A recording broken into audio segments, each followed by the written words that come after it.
Your husband said he doesn't love you anymore. Do this first. Your chest feels tight right now because a sentence landed in your life that you can't unhear. He doesn't love you anymore. And everything after that moment feels blurry. You might be sitting in your car, parked somewhere you don't even remember driving to. You might be lying in your bed, staring at the ceiling, replaying the tone of his voice over and over and over. And you might be holding your phone, hoping anyone will say the one thing that makes this stop hurting. So let me start here. I see you. And no, you're not weak for feeling the way that you feel right now. Right now, your body is in shock before your mind can even catch up. Your heart is racing. Your stomach feels hollow.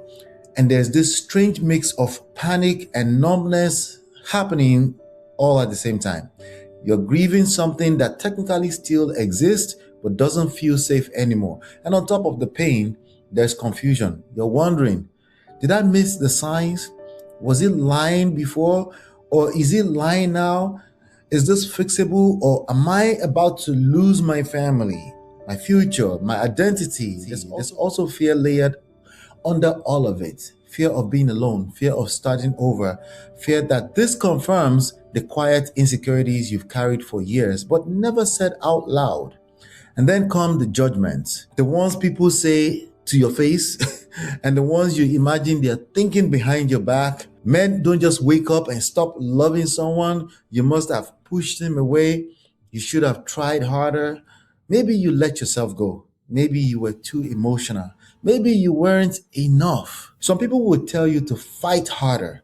Others would tell you to go into the war room. Others would tell you to walk away immediately. Some will say, just do date nights. Try the 7-7-7 rule. Weekdates, a night away every 7 weeks, a vacation every 7 months. Let me be clear with you. This is not the time for that. Those strategies are proactive tools for healthy relationships, not emergency responses to emotional collapse. Using them right now won't make you look loving. It will make you look scared, desperate, and fear is not attractive. Desperation is not stabilizing. Overfunctioning is not intimacy. I know that's not what you want to hear right now, but it's what you need to understand. Because right now, your marriage isn't operating in the realm of romance or logic. It's operating in the realm of human behavior and power dynamics. And human behavior, especially attraction, follows patterns, whether we like it or not. Let's slow this all the way down.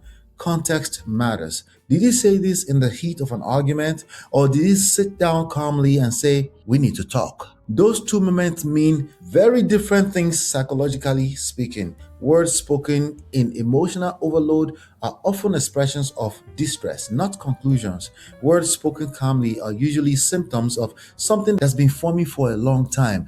But here's where many women unintentionally lose power. They start connecting every past moment into one catastrophic Nollywood movie. He said this once years ago. He's been quiet lately and he's been doing this. Your mind starts building the case against yourself, but feelings don't exist in the courtroom.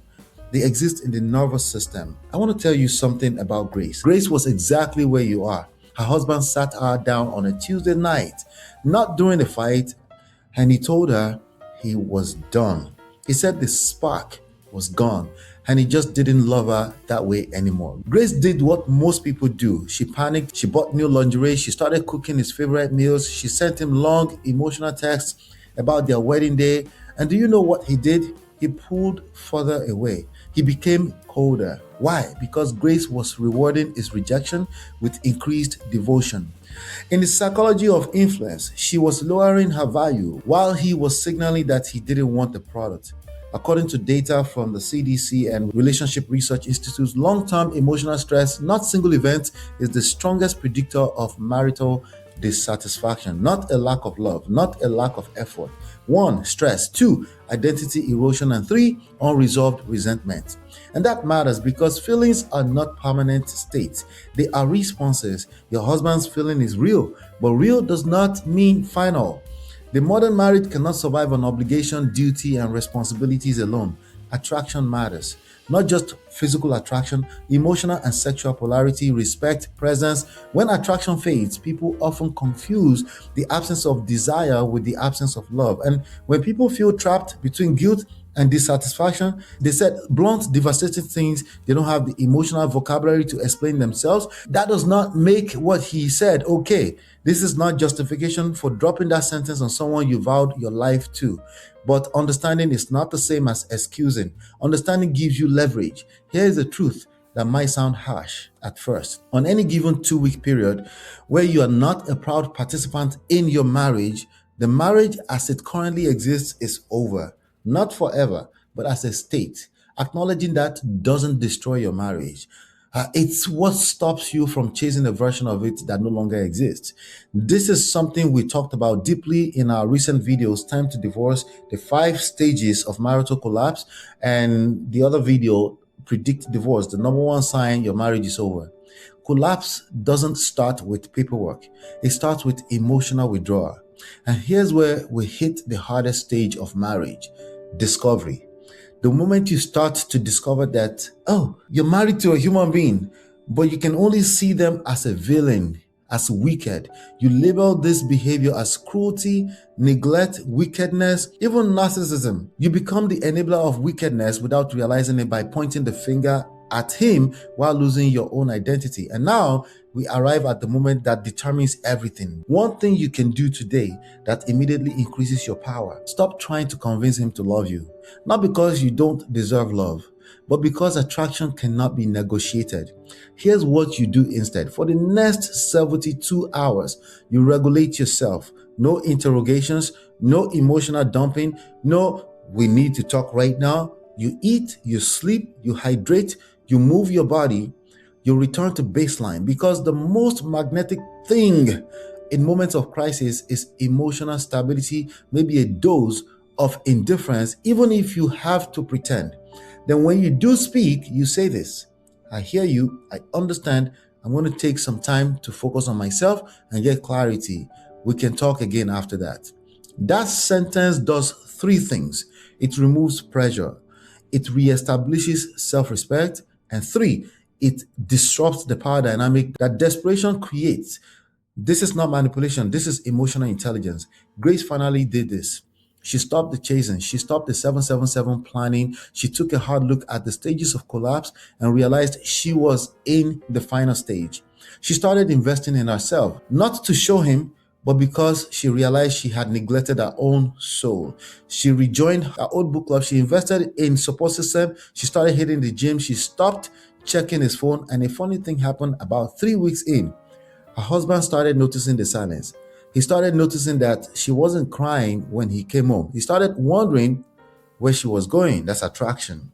The climax of this story isn't about him falling back in love with her.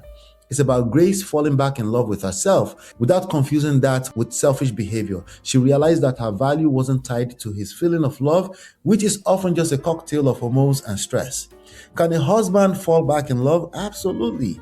But only once you remember how to fall back in love with yourself. Self-respect is not withdrawal, it's alignment. And here's the paradox: letting go and letting God is often the thing that stops the ending. You allow nature to do its thing. Right now, the worst thing you can do is perform love to earn love back, because love doesn't respond to performance.